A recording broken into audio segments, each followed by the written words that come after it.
Hello, this is Bridget with Divine Essentials. Alright guys, yesterday I was exhausted when I got home from work. Both of my knees hurt very badly. Very badly.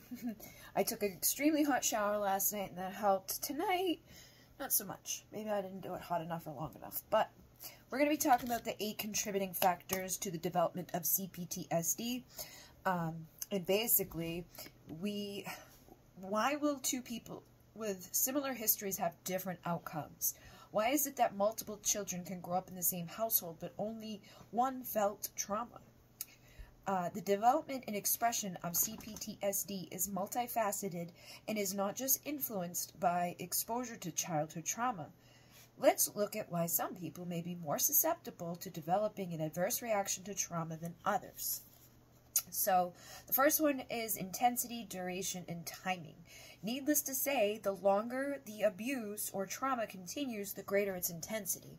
So, like, you know, growing up in my experience, right, my sister often will say, like, I can't even believe that Bridget's still alive, like, because she came along a decade later when my parents were split up and her dad and my mom were together, and her dad was more, you know, cool, calm, collected type of guy. He was very reserved, and my mother, I think, went with him. She basically said because he was a provider, and it was weird. It was a very weird circumstance. There was no relation, but like my Aunt Bridget, who I'm named after, she had married my uncle, right?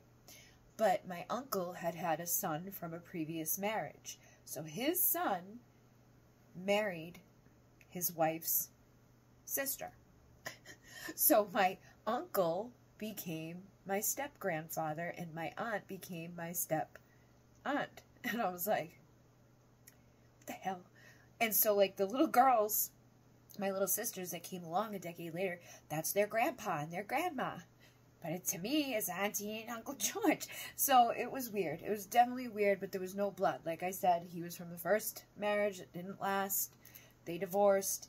He met my aunt, married her, and then, you know, met my mom, who was her sister, and his son ended up marrying his wife's sister.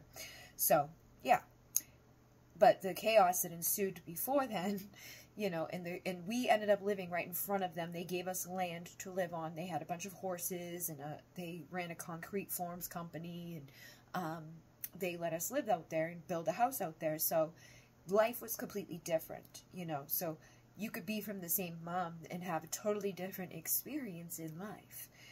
So basically, CPTSD, it is also important to consider the timing of traumatic stress. Children are most susceptible to the impact of such stressors during critical growth periods, such as the first 3 years of life, when the nervous system is extremely fragile, and during adolescence, when they are forming their identity. So I always say, like, the first 7 years is very important because you're in theta state, and, like, everything that is, you know, spoken to you or whatever, like, it goes in there on subconscious and conscious levels.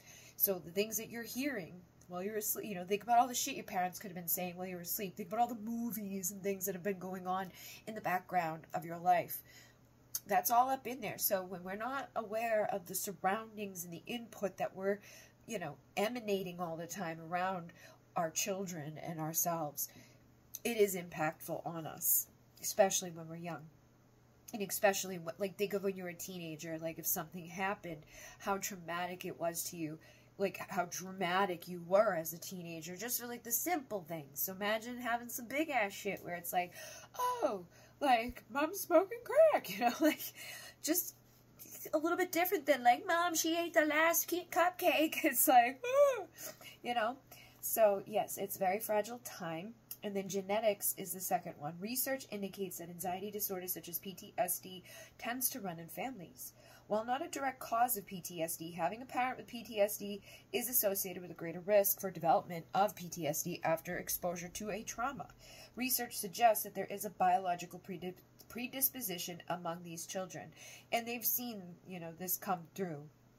Think about that. Like, if your parents have PTSD, they're gonna have symptoms of that, which could include like rage or not being very balanced, or you know, just shutting down, or however they cope, okay? They could go to a drinking or alcohol, like, dependence, other drugs, other, like, promiscuous behaviors, like, whatever. We don't know. We don't know how they're going to cope. And if you're exposed to that, then your coping skills are most likely going to be modeled after your parents' skills. So the environment is number 3, and it says, parents with PTSD respond differently to their children, resulting in greater disruptions in care and attachment. Mothers with PTSD tend to both be overprotective and overreactive, which can result in children feeling both intruded upon and abandoned. As children respond in fear or anger, an environmental cycle of abuse can occur in which a parent may become increasingly abusive. So I could see that in my mom. Like, she would say things to us about circumstances that I know other parents most likely weren't doing, you know. Like, an example was my sister wanted to go to a kid's birthday party at a skate place, right? All these kids are going there. They're all going to skate in this little skate rink thing. It was like, yay! And it was not in the best area, but it was still, like, all the kids are going, okay? Somebody had been stabbed there at one point, so my mother was like, she brought her there, and then, like, flipped out in the parking lot and had, like, a mental breakdown and wouldn't let her go. And it's like, you could go in there with her and be an observer of circumstance. Like, it was skate town, you know? It was like, it's not like the ghetto, man. It's okay. You can go in. But she was like that anyways, and she would, like, fear monger you and be like, don't you ever do that. You will die if you do that. And it's like, what? But then, you know, things would lead to you end up being there, and you're like, oh no, I'm gonna die. And that's traumatic. So, in utero is the 4th one. Infants born to mothers who were pregnant during a traumatic event that could have resulted in the diagnosis of PTSD, such as during the 9/11 attacks, had lower birth weights and decreased levels of cortisols, chemicals that respond to stress. Although this does not necessarily result in childhood abuse or neglect, such infants could be harder to soothe, more prone to colic, and an increased risk for PTSD. I was colicky as a baby. I was very hard to soothe. They couldn't feed me for the longest time because she did the thing to turn off her boobs. They gave her a shot, so she wasn't producing any milk. And I was allergic to, like, everything except for goat's milk. It took them a while to figure that out, and then I was just like, and I'm sure that fucking pissed her off. So, yeah, there was probably a lot of shit going on then. Family dynamics. Parents develop different relationships with different children. Factors that influence this bond with the child can include such things as comfort level with the child's gender, the readiness to have a child, and events surrounding pregnancy or birth. For example, unplanned or unwanted pregnancies can lead to resentment and anger towards a child, or a difficult pregnancy or traumatic birthing process might cause a parent to reject or blame the child. And I feel like those types of things anyways, it's just like, that's traumatic for the child itself. Like, yeah, okay, kid, like, mom who had, like, a traumatic birthing experience, your kid was there too, going through it. And, like, you know, you screwed up and you got pregnant, here I am, you don't want me, but you still brought me here, so sorry. You know, you spend the rest of your life being like, oh my god, like, you were in an accident, like, I've been told, you were in an accident, like, it's not a great thing. It's not like, oh yeah, because I know the other ones were all like, we're going to have babies.